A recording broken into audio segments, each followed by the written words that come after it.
আসসালামু আলাইকুম। আমার নামটা মোহাম্মদ আকাশ।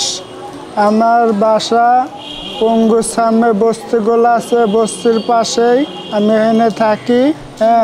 এটা বয়স্ক, হাঁটতে পারে না, চলাফেরা করতে পারে না। আজকে ভাই কোরবানি ঈদ, মাংস টুকাইতে আসছিলাম, মাংস পাইছি আল্লাহর রহমতে।